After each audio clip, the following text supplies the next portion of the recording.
What's going on YouTube? It's James Ong here, and welcome to Kenshi Story Mode, the tale of the flame-headed warriors.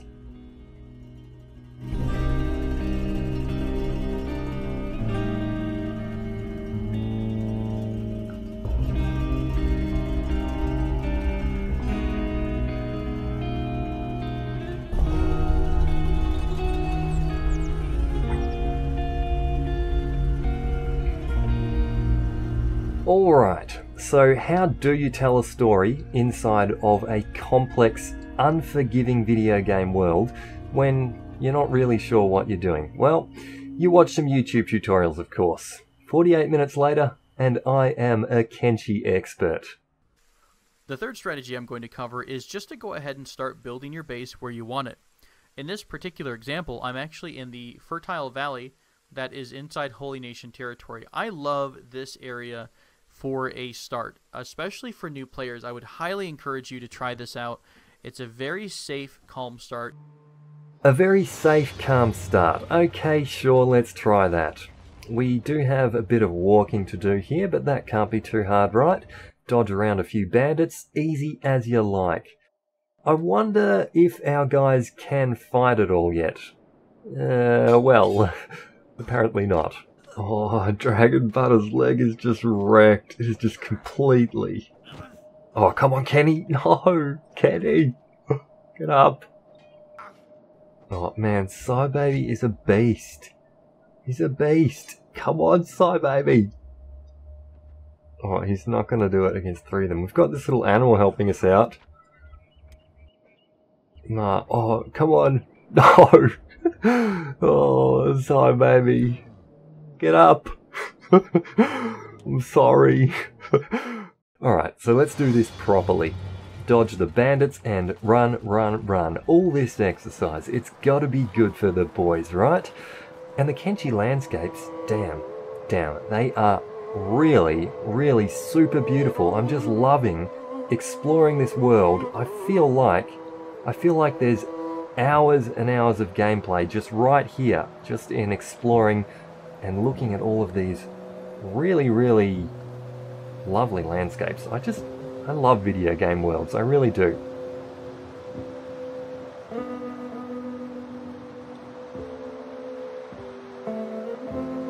We arrive at our valley. It looks nice. Let's get some stuff set up. I'm still not really sure exactly what I'm doing, despite 48 minutes of Kenshi University, but things are coming along nicely. I'm starting to get my head around some of the basics of the base building, the combat, and just the general core game mechanics. Actually, one thing that I have noticed is Baby has got himself a 20,000 cat bounty on his head from the Holy Nation, and we have settled in Holy Nation territory. In fact, right in the heart of Holy Nation territory, right here in the middle of their territories in this valley, directly between their three major cities, Blister Hill, Bad Teeth, and Stack. For now, no one seems to have noticed that Sai is a wanted criminal here. In fact, the locals have been especially nice to us so far, in a kind of creepy, way too polite kind of way, but still, somehow I do see this causing problems for us in the future, and I have been learning a lot more about the game, and I honestly just feel like applying some of that knowledge to a fresh start here. This playthrough is going to be a long-term save, and I'm going to be looking to really do a lot of exploring of this world, which is actually truly, truly massive. Coming in at 870 square kilometers, it is absolutely huge by modern standards. By comparison, this is 23 times larger than Skyrim and 6 times larger than The Witcher 3. So yes, this is a truly huge, huge map, but also very interesting, with very varied and alien-looking terrains and a world that feels moving and alive with many interesting things to explore and discover. The flame-headed warriors have been hearing tales about far-off lands full of strange wonders, of creatures from the fairy tales, of lands filled with death and riches, and of a city of thieves and cutthroats surrounded by swamps and mists. The characters featured in this story are named after you, the people who watch and support my videos. If you'd like a character named after yourself, I am pulling names from the Discord server, so do feel free to come and join me over there. If you've got any character preferences, you can let me know there and I'll do my best to accommodate you. Or if Discord really isn't your thing, you can leave us a comment on this video and I do promise to do my best to get your character featured. To follow the journeys of the flame-headed warriors, check the description of the video for the complete flame-headed playlist, and if you enjoyed this video, please do leave a like, these do really help me out, and of course you can subscribe for even more Kenshi.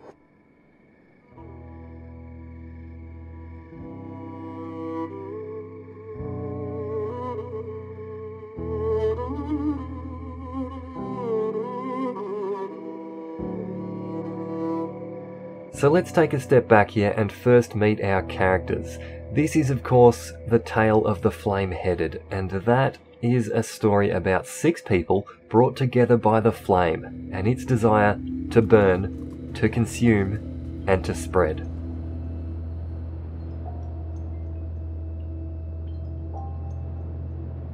The tale of the Flame-Headed is first the story of the Greenlander Dr. Octagon, and second, of his Greenland brother Uhtred. Third, of the Scorchlander Dragon Butter, and of his Scorchland brother Kenny D, and finally, of Marina of Greenland and of the giant Psybaby. 6 characters brought together by a burning vision to take what is rightfully theirs and never be threatened again by those who would do them harm. But first, they're going to be forced to meet those who would like to do them harm, and then go ahead and make new friends who would also like to do them harm and just generally get beat up a lot. Kenshi is a game where the world doesn't do the player any favours. However, there are ways around this which I am learning. I have tried rolling a few different starts here and just generally reading and studying up a lot more about the game. We did try to settle a little further out from our starting area and see a bit more of the world. This didn't go so well. We're not really experienced enough yet, or leveled to the point where we can survive out here, and in fact, I am discovering that it is quite difficult to defend a base of your own, no matter where you settle it, using low-level characters. So instead, the Flame-Headed have decided to purchase a house in the nearby Shek city of Squin. The Shek locals regard us suspiciously, but we do have some cats. Get it. Get it. Eat it. Eat it. Well, not those kind of cats, but the local currency of the same name, which allows us to buy a house of our own, and with the building materials that we're carrying, we can get it repaired to be used as our base of operations.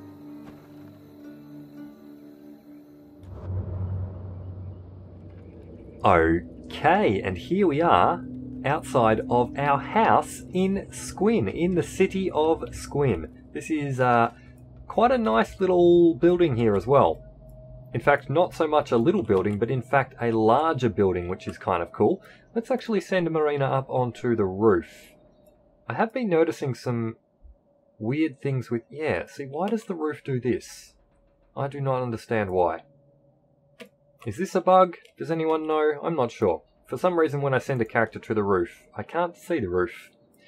Anyway, let's turn Marina's jobs back on, because she is actually doing some tech research here for us, so we'll let her get on with that. And let's have a little bit of a general chat here about where we've settled, about the city of Squin. So this is a Shek city. It is fairly central on the map, so in quite a central kind of location, to the east of the Shek territories, kind of on the border, pretty much on the border of their territories, to be honest. We are going to be here for a little while, and potentially we will settle somewhere near this area. What I'm going to do is we're going to base here, we're going to train here, we're going to sleep, eat and make money here basically. For the next little while, whilst we build up our squad a bit, we need to recruit more Flame-Headed, and we need to get better because we're not able to defend a colony of our own yet. So that's something we will be working on. And whilst we're here, we're going to go and scout. We're going to go out and scout a lot. So we're going to go and prospect some locations and look for some good spots for bases. And I think what I might even do is show you guys maybe 3 or 4 different locations and allow you guys to vote on which one we actually settle at. That could be fun to do. So I may do something like that. What else are we doing? Well, we're doing some manufacturing out here, which I will get to shortly. I will just quickly talk about our little trip up to the hub, though. We did take a trip up to the hub to collect Hobbs. We found him in a bar with some unruly patrons, in fact. So before we did have a chat to Hobbs, we got in a little bit of a bar fight. Did manage to stay out of it mostly, though.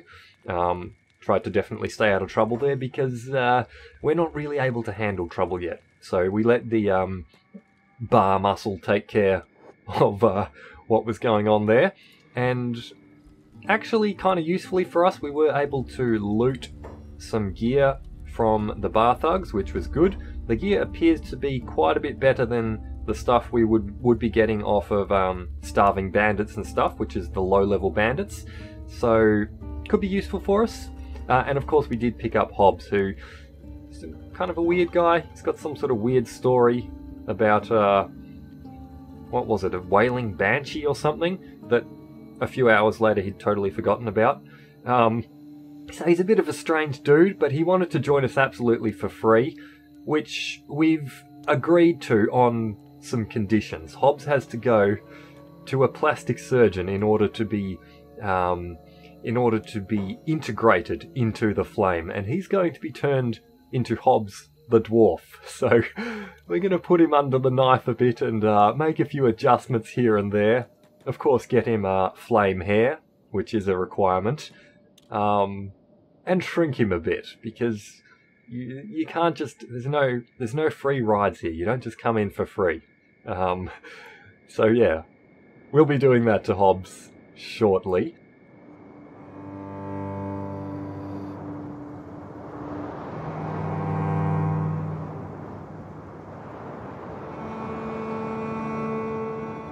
The story of the Flame-Headed is, of course, the story about a group of flame-touched warriors, with bright red hair, fierce, brave, hopefully one day even maybe feared warriors. For the moment, definitely not so much that. But that's the general flavour and theme of our group of warriors, and I had been thinking, because of that, to only stick to recruiting human characters, because the other races, they can't have red hair, and the red hair is really kind of a thing for the Flame-Headed.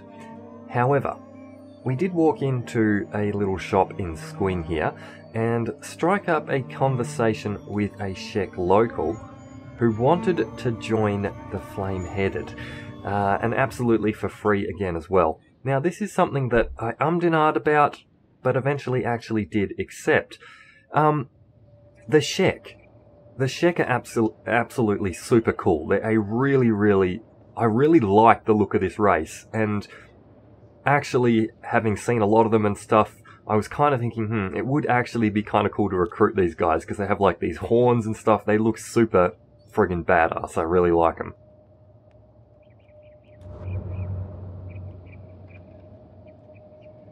So, we have integrated a Shek squad into our group here. So, Fenrir is the first of these. This is Fenrir here. She is a kind of mean-looking or kind of scary-looking woman, maybe. Kind of similar to how I imagine Fenrir in real life, perhaps. Yeah, and she is the first of our Grey Flame. And this is going to be a new combat-orientated squad. I'm going to really train these guys into combat, and that is actually something that Shek get a bonus to. They are a warrior kind of race. So if we look at their melee attack here, they get a racial XP bonus to melee attack. And is this... Okay, it doesn't affect the specific weapon types, so they won't get bonuses there, but just raw melee attack, which will help with using all types of weapons here. This, I believe it does anyway. Yeah, fighting with swords, yeah. So this will level up a lot quicker than our Greenlander characters, for example. If we take a look at them, we can see they do not get a racial bonus to the melee combat strength there. So, building out in the next few episodes a little, or a large squad even, of the Grey Flame here, of Shek warriors. We have, of course, recruited Grim here as well. We went back up to the waypoint station where we started at and recruited him there, I believe. So another human to join the Grey Flame. And let's now go and take a look at a bit of our manufacturing around here, because we haven't taken a look at that properly yet. Pretty typical day here in Squin. Let's actually again turn Fenrir's jobs back on so he can go and do something. Yeah, this is a pretty typical Squin day. It is dusty. Actually, it's sunrise here, so it's just hitting 6 AM in fact. We'll take a look at how we're doing with our iron plate manufacturing first. We haven't got to the weaponsmithing yet, although I do have the tech for it, I believe. Yeah, I do have the tech for it. But we haven't started it yet. We will start it very shortly.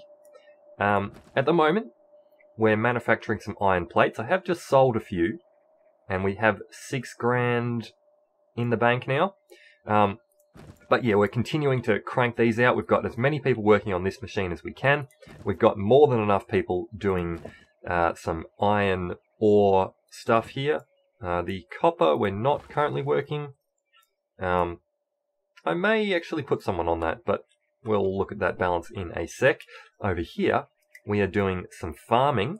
We now have 1, 2, 3, 4 medium farms and 1 small farm. So 5 farms all up. This is enough for us to start to create a little bit of surplus. So yeah, hopefully soon. We are actually just getting some harvests out now. Okay, so we should start seeing a surplus of wheat straw starting to be created. And we're, for the most part, managing to feed people all right. You can see our hunger levels here aren't too bad. This is something that can be a challenge for you. Day 16 now, so we have eaten through our initial food. And have been going okay with the bread manufacturing, or the bread cooking and stuff here.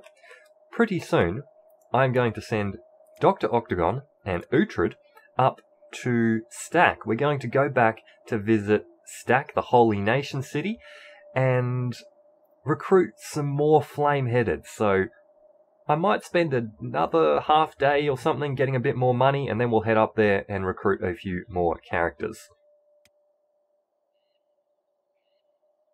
The Holy Nation city of Stack is a few hours north of Squin, on the southern border of Holy Nation lands. Our fearless leader, Dr. Octagon, will take this trip alone with a small ration of bread and enough cats to buy a small army. Dr. Octagon has had a vision from the fire, of a world engulfed in bright red flames that burn without relief. The long days of toiling in the hot sun have paid dividends, and our pockets are jingling with coin. The flame is ready to spread. Thank you for tuning into Kenshi Flame-Headed Warriors. If you enjoyed this video, please do remember to leave a like. These do really help me out.